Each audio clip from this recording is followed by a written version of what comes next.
semua, apa kabarnya anak-anak? Baik. Ya, terima kasih. Semoga pada hari ini kalian sehat dalam keadaan ceria, semangat ya, dan terus belajar dengan rasa yang nyaman. Baik, sebelumnya anak-anak siapa yang tidak hadir? Nihil. Masuk semua ya? Oke, terima kasih, masuk semua. Anak-anak, pada hari ini sebelum kita memulai pembelajaran, alangkah baiknya kita berdoa menurut agama dan kepercayaan kita masing-masing. Ketua kelas, boleh dipimpin untuk berdoa?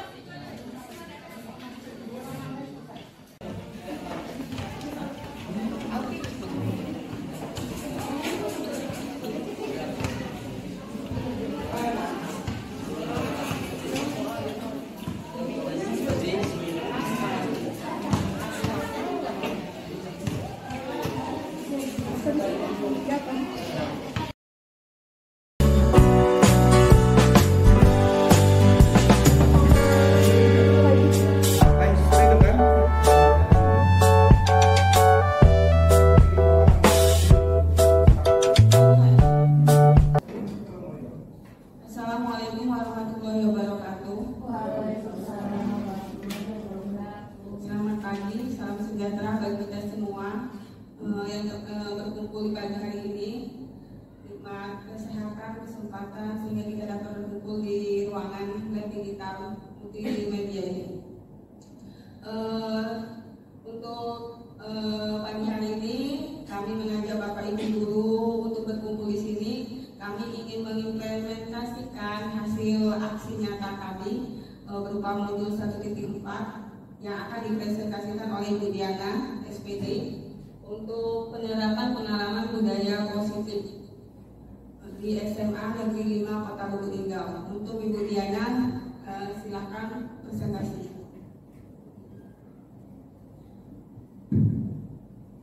Assalamualaikum warahmatullahi wabarakatuh. Terima kasih kesempatan yang diberikan kepada saya.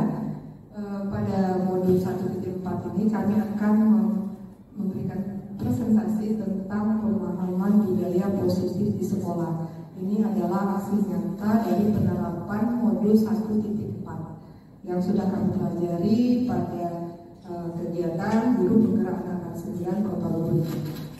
Sebelumnya terima kasih atas kehadiran Bapak Ibu yang sudah berkesempatan hadir pada hari ini di dalam ruang kelas digital ini. Baik, saya akan boleh teruskan satu. Budaya positif berlatar belakang dari menurut Ki Hajar Dewantara, pendidikan adalah menuntun segala kodrat yang ada pada anak agar mereka mencapai kebahagiaan setinggi-tingginya, baik sebagai manusia maupun sebagai masyarakat. Sekolah itu berusaha untuk menciptakan pendidikan yang mampu membiasakan setiap warganya, khususnya murid, untuk melakukan budaya positif. Budaya yang positif di sini itu adalah sebuah kebiasaan atau pembiasaan yang bisa kita lakukan di sekolah yang menerapkan budaya-budaya literasi sekolah, ya, terus juga usaha sadar secara rutin konsisten yang dilakukan oleh setiap warga sekolah, di mana perilaku budaya positif itu juga dapat membuat rancangan keyakinan kelas, disiplin positif dan penerapan segitiga restitusi. Baik, dan konsep inti budaya positif itu dibagi menjadi beberapa, yaitu disiplin positif, kebutuhan dasar manusia, motivasi perilaku manusia, posisi kontrol guru, keyakinan kelas, dan segitiga restitusi. Baik, lanjut. Disiplin positif, disiplin berasal dari kata disiplina yang berarti belajar. Disiplin di sini mengacu pada diri yang memiliki tanggung jawab berdasarkan nilai-nilai dan keyakinan yang akan dilakukan. Disiplin positif merupakan salah satu cara penerapan disiplin yang bertujuan untuk menumbuhkan kesadaran serta memberdayakan murid tanpa imbalan atau tanpa penghargaan, ancaman atau hukuman. Sebagai pendidik, kita mempunyai tujuan, yaitu menciptakan murid yang memiliki disiplin diri sehingga mereka berperilaku mengacu kepada nilai-nilai universal yang dimiliki, baik itu motivasi intrinsik maupun motivasi ekstrinsik. Lanjut. Kebutuhan dasar manusia. Kita tahu kebutuhan dasar manusia merupakan segala sesuatu yang harus dipenuhi oleh manusia. Jadi sehingga ketika untuk mendapatkan sesuatu keinginan itu, maka seluruh tindakan itu memiliki tujuan tertentu dan semua usaha terbaik akan kita lakukan agar kebutuhan dasar itu dapat terpenuhi dengan baik. Ada 5 kebutuhan dasar manusia, Bapak Ibu, yaitu pertama bertahan hidup.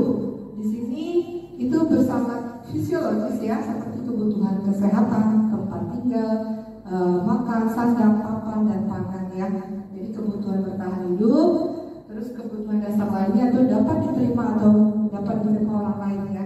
Di sini bersifat psikologis seperti rasa diterima, berbagi, kerjasama, dan bagian dari kelompok atau unit.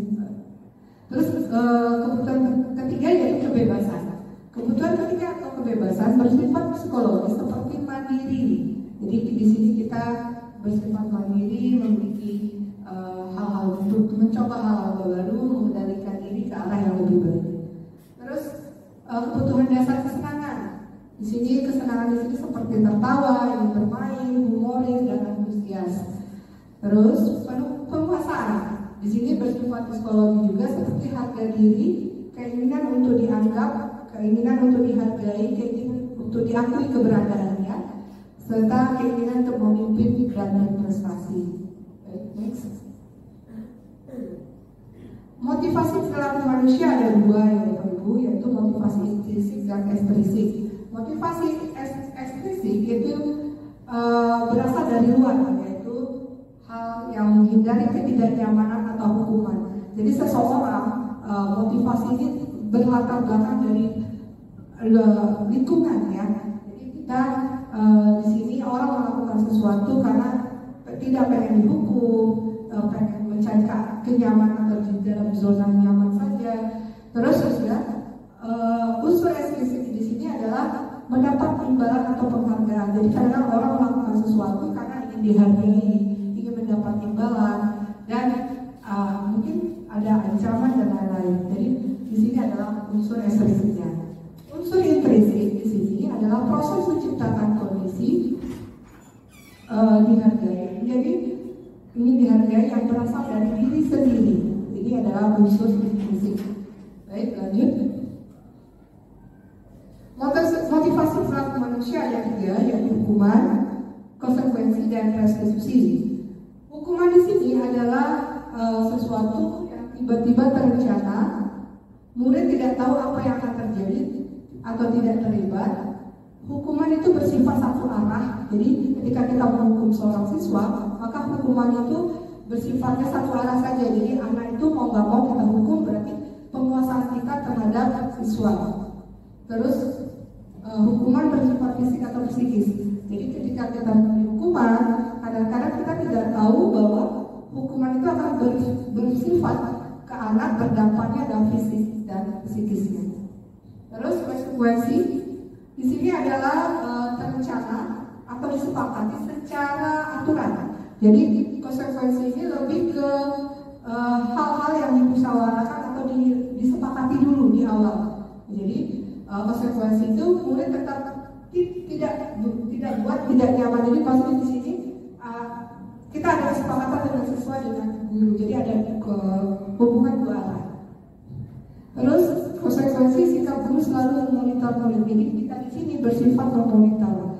Jadi seorang guru fungsinya hanya memfasilitator dan memonitor siswa tersebut. Restitusi. Restitusi di sini adalah proses bagaimana cara kita menyelesaikan masalah terhadap siswa. Di sini ada namanya segitiga restitusi.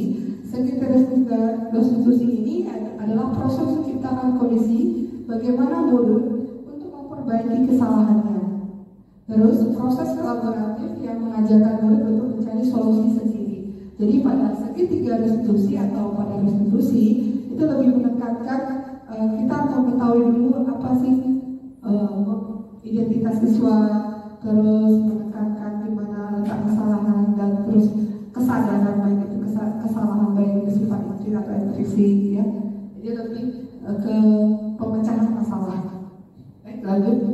Jadi di posisi kontrol guru itu ada 5 posisi kontrol guru, yaitu pertama sebagai penghukum, kedua sebagai pembuat merasa bersalah, ketiga sebagai teman, keempat sebagai pemantau dan manajer. Nah, Bapak Ibu semua, kita harus sadar kita berada di posisi mana sekarang. Apakah kita sebagai guru, sebagai seorang penghukum terhadap siswa ketika siswa melakukan kesalahan, atau sebagai pembuat merasa bersalah, atau sebagai teman, atau pemantau atau manajer. Nah, ini adalah fungsi kontrol seorang guru. Next. Posisi kontrol guru yang pertama yaitu sebagai penghukum, di mana guru mendukung secara fisik atau verbal. Secara tidak langsung kita pernah melakukan ini kepada anak-anak kita. Dampaknya murid menjadi pendendam, Bapak Ibu. Terus contoh penerapan posisi kontrol guru yaitu kasus siswa yang tidak mengerjakan PR, ya. Jadi ketika kita siswa tidak mengerjakan, kita pernah bilang berdiri kamu di depan kelas atau ambil sampah kamu, dan itu bersifat menghukum secara fisik maupun secara psikologinya. Baik, lanjut. Posisi kontrol guru sebagai pembuat merasa bersalah. Di sini kata-kata yang diutarakan dengan nada merasa bersalah berdampak dari intrinsik ya Bapak Ibu. Jadi siswa di sini lebih memunculkan rasa bersalah yang berasal dari dalam dirinya sendiri, sehingga dia sadar akan kesalahannya sendiri. Terus contohnya yaitu penerapan posisi kontrol guru, yaitu ketika siswa mengerjakan tugas atau PR, kita akan bisa mengatakan berapa kali nak Bapak Ibu harus memberitahu kamu. Jadi selalu mengecewakan Bapak dan Ibu. Ini adalah kata-kata yang bisa minimal menyadarkan anak atau memotivasi dia terhadap kesalahannya, sehingga tidak akan terulang lagi di akan datang. Lanjut. Guru sebagai posisi sebagai teman, yaitu kita berbicara dengan nada ramah. Dampaknya murid ketergantungan kepada satu orang. Jadi ketika kita menganggap siswa itu sebagai teman, maka kadang-kadang siswa juga lupa kontrol bahwa yang diajari adalah seorang guru, bukan teman mereka. Nah, disinilah kadang-kadang kita bisa menempatkan diri sebagai penghukum, sebagai teman atau pembuat merasa bersalah. Contohnya begini, kasus yang mengerjakan PR tadi, ayo dong kita ikuti peraturan sekolah kita, tolong bantu Bapak dan Ibu guru. Lain kali jangan sampai berbuat begini lagi ya nak. Nah, ini adalah kata-kata sebagai posisi kontrol. Jadi ayo dong ikuti aturan, ya, bantu Bapak dan Ibu. Ini adalah kata-kata yang memposisikan seorang guru sebagai teman. Baik, lanjut. Posisi guru sebagai pemantau, Bapak Ibu. Di sini menggunakan peraturan atau konsekuensi pada murid. Dampak dari posisi pemantau itu memahami konsekuensi terhadap peraturan sekolah. Jadi di sini guru hanya istilahnya kalau kita katakan kita melihat saja, memperhatikan dari jauh, tidak mengontrol anak itu, tetapi kita memantau. Contohnya adalah penerapan posisi kontrol di siswa yang tidak mengerjakan PR tadi. Kita akan mengatakan kamu sudah melanggar peraturan kelas kan? Jadi setelah jam pelajaran ini kamu dapat mengerjakan. Jadi di sini walaupun seorang anak melakukan kesalahan, kita akan dapat membuat solusinya. Jadi memantau dia bagaimana dengan kesalahan tersebut si anak dapat melakukan perbaikan di akan datang. Baik, lagi sebagai posisi manajer, siswa dibimbing atau murid dibimbing akan menumbuhkan sikap disiplin, posisi dan bertanggung jawab. Dampak murid sini, siswa menjadi lebih mandiri, percaya diri, dan dapat memecahkan masalah. Nah, posisi manajer inilah posisi paling ideal bagi seorang guru untuk dalam posisi kontrol. Jadi dalam posisi manajer ini merupakan salah satu ciri pembelajaran yang berpusat pada siswa. sesuai dengan Ki Hajar Dewantara. Nah, contoh kasusnya seperti ini ya Bapak Ibu, siswa yang tidak mengerjakan PR tadi, apakah kamu tahu kesalahan Bunda? Dengan kata-kata seperti ini, kira-kira kamu bisa memperbaiki kesalahanmu. Jadi lebih kita menjadikan posisinya dia sebagai teman, sebagai perempuan merasa bersalah, memotivasi dia sebagai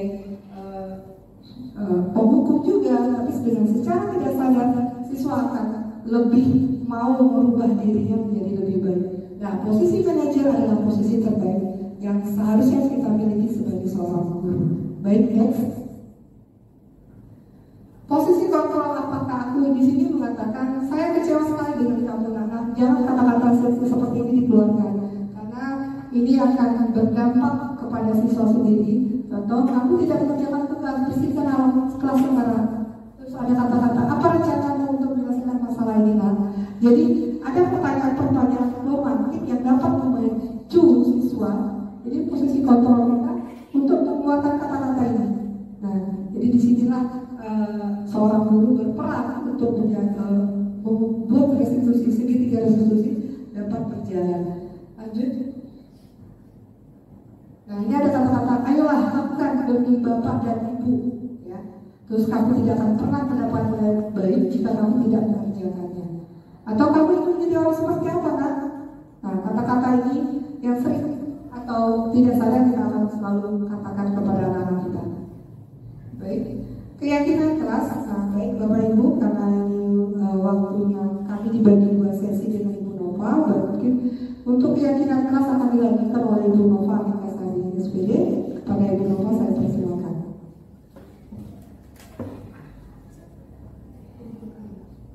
Matiin ya.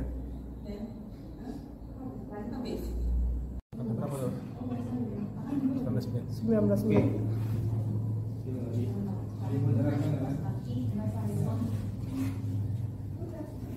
Moderatornya kan nanti putar.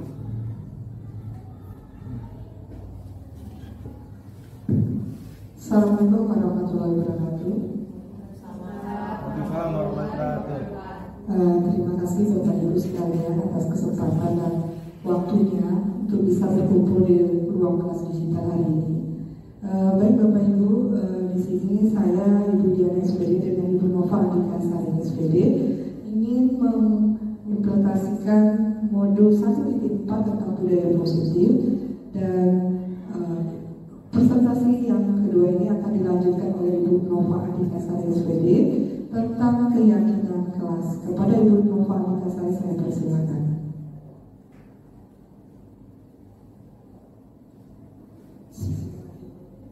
Terima kasih Bu Diana SPD.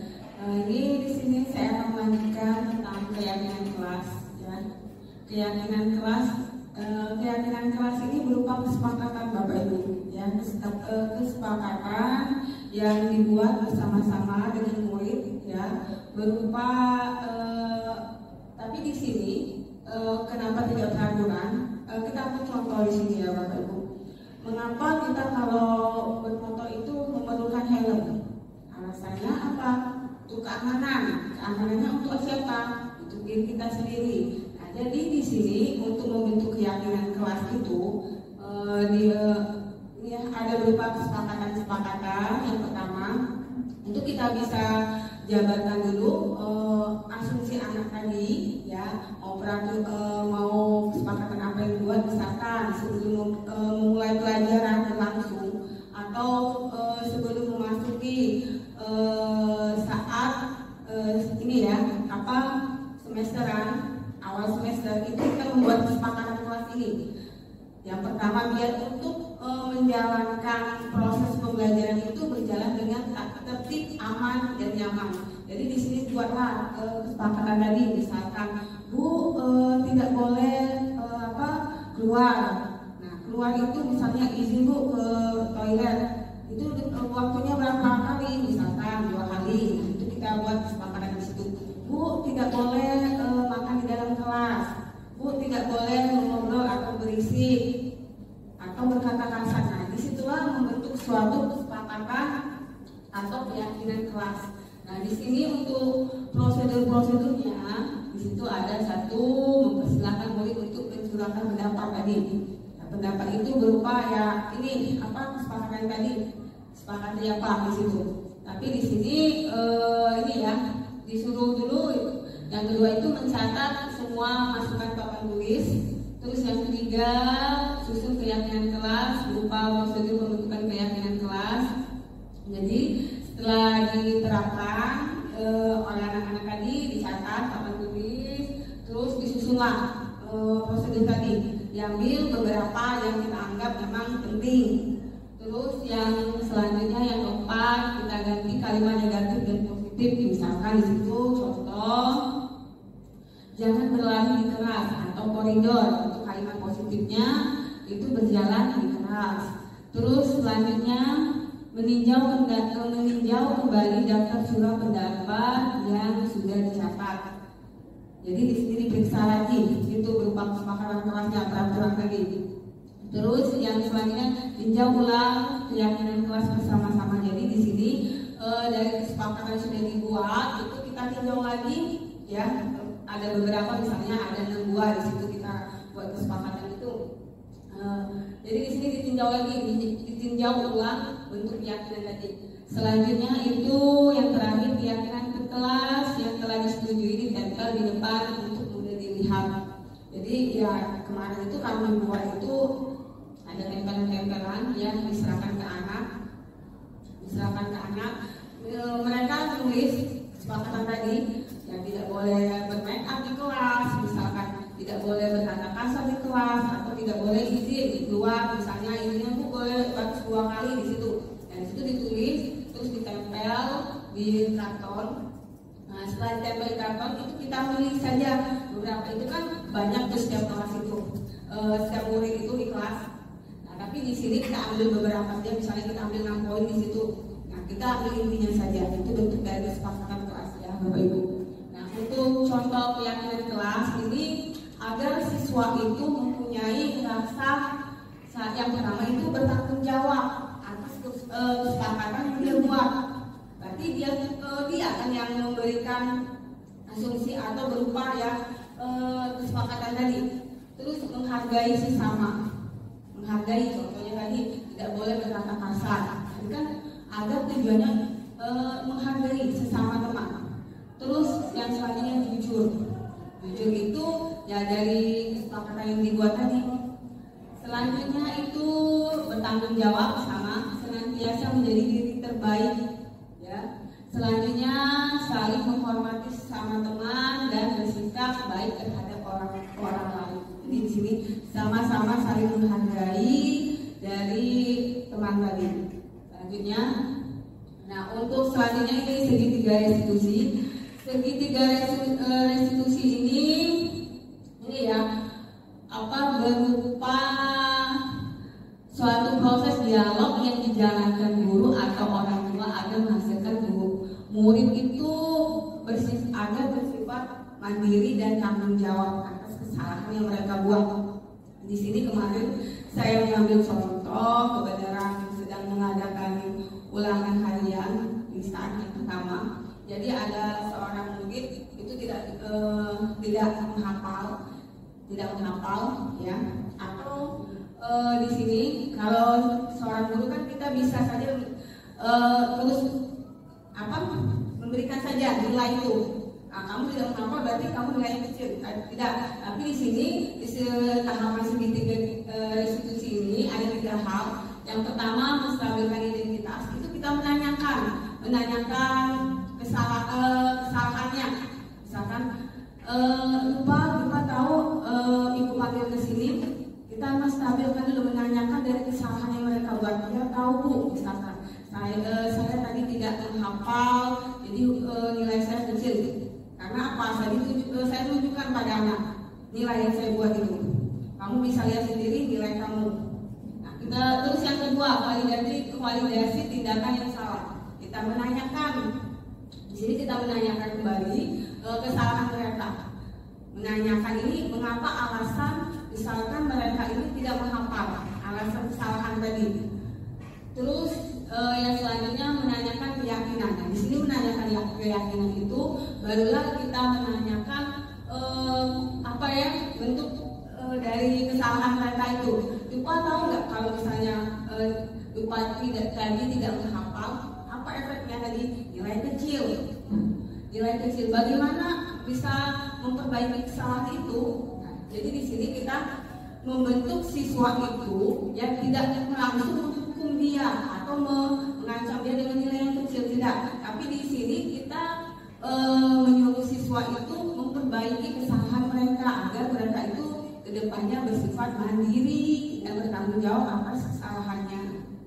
Selanjutnya, nah di sini ada menstabilkan tadi berdasarkan prinsip membuat kesalahan sebagian dari proses pembelajaran. Ya, di sini jadi untuk stabil identitas ini agar mereka ini belajar dari kesalahan tadi yang mereka buat sendiri tadi. Terus yang kedua berperan menggeser identitas murid dari identitas gagal menjadi identitas yang sukses. Jadi di sini kita menggerakkan mereka untuk menjadi yang lebih baik lagi pada karakternya. Jadi bukan mereka langsung tahu saja kesalahan, tidak. Tapi di sini mereka mencoba memperbaiki kesalahan yang mereka buat tadi. Nah, di sini untuk membuat kesalahan suatu yang wajar. Ya, sebagai manusia ya. Terus yang selanjutnya, manusia tidak ada yang sempurna. Kita bisa memperbaiki masalah ini. Itu kata-katanya kita bisa ajukan kepada murid kita. Terus saya tidak menanyakan kesalahan. Jadi di sini ada sebuah campuran kata-kata yang bisa kita tanyakan kepada murid kita jika dia membuat kesalahan pada kita ya. Terus di sini ada, apakah saat ini kamu pernah menjadi orang yang baik untuk dirimu sendiri? Jadi di sini membuat mereka ini menyesali dari kesalahan yang mereka buat. Jadi bukan langsung menghukum atau mengintimidasi. Ya. Selanjutnya, terus yang kedua validasi tindakan yang salah. Di sini ada berdasarkan prinsip setiap perilaku berupaya memenuhi suatu kebutuhan tertentu. Terus selanjutnya guru akan bergeser dari pemikiran stimulus respon jadi proaktif. Nah, jadi di sini guru ada kata-katanya ucapan kamu bisa saja bertindak lebih gegabah dari ini. Ini yang tidak bisa ini ya kita ucapkan. Kamu pasti melakukannya karena alasan tertentu. Terus selanjutnya kamu melakukannya karena mempertahankan sesuatu yang lebih penting bagimu. Jadi di sini ucapan yang ucapan yang menanyakan dari kesalahan tadi. Terus selanjutnya yang terakhir menanyakan keyakinan. Ini di sini ada berdasarkan prinsip teori kontrol yang menyatakan bahwa berdasarkan kita termotivasi secara empiristik. Terus selanjutnya yang kedua saat telah divalidasi dan identitas sukses telah stabil, maka murid telah siap mengaitkan keyakinan dengan keadaan yang salah. Nah di sini di Profesor Hayete akhir ini menanyakan keyakinan ya. Apa keyakinan keras yang sudah kita buat atau kesepakatan tadi? Terus selanjutnya nilai-nilai apa yang telah kita sepakati. Jadi di sini sebelum mengadakan ulangan ataupun mengadakan pembelajaran, bisa kita membuat kesepakatan tadi. Jadi ini di sini kita menanyakan lagi kesepakatan yang sudah dibuat. Terus selanjutnya seperti pada gambaran sebuah kelas yang ideal yang kami sebagai guru impikan ini. Terus yang terakhir ada dengan menjalankan segitiga restitusi. Ini dapat mengajukan pertanyaan yang bermakna yang diharapkan. Sini ada pertanyaan-pertanyaan. Murid menjadi lebih kuat secara pribadi, ya. Karena apa? Dia tahu jadi dari kesalahan mereka, dia bisa mempelajarinya. Jadi di sini bisa menciptakan murid yang mandiri, yang bisa aktif, ya. Terus juga membuka wawasan murid agar dapat menyelesaikan masalahnya sendiri. Selanjutnya, murid semakin percaya diri, mandiri, dan merdeka. Jadi di sini untuk peran dia ke depan kehidupannya, ya.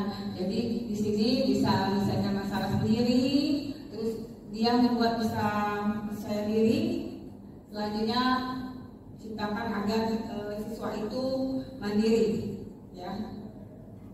Penerapan budaya positif di sekolah itu pendekatan yang sangat penting karena berpengaruh dan menciptakan lingkungan belajar yang sehat dan produktif bagi guru, murid, dan seluruh anggota komunitas sekolah.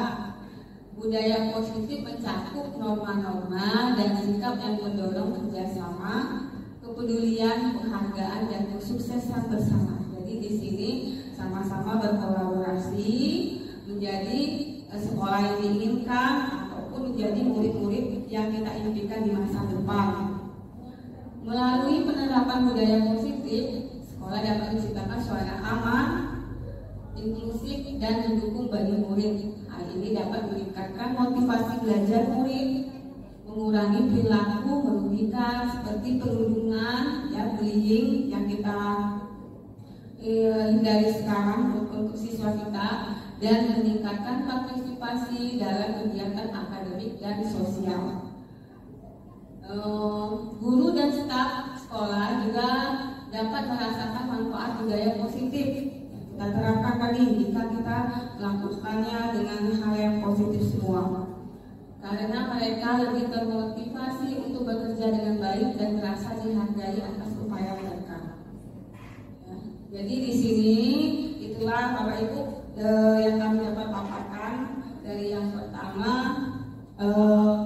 ini ya, dari yang budaya positif yang bisa kami terapkan di lingkungan sekolah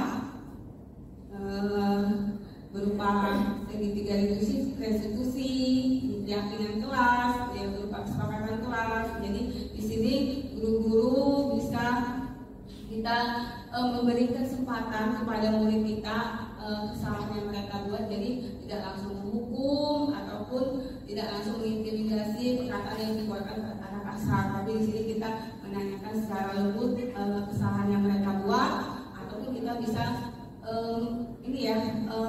untuk membantu mereka menjadi yang mandiri, sifat yang mandiri tadi, membantu mereka untuk menyelesaikan masalah mereka. Jadi disitulah untuk hasil presentasi yang kami dapat paparkan. Terima kasih Bapak Ibu sudah hadir di ruangan lab ini untuk mendukung dari hasil karya kami di modul 1 dan 4. Saya Ibu Novani Kasari SPD dan Ibu Diana SPD mengucapkan terima kasih. Wassalamualaikum warahmatullahi wabarakatuh.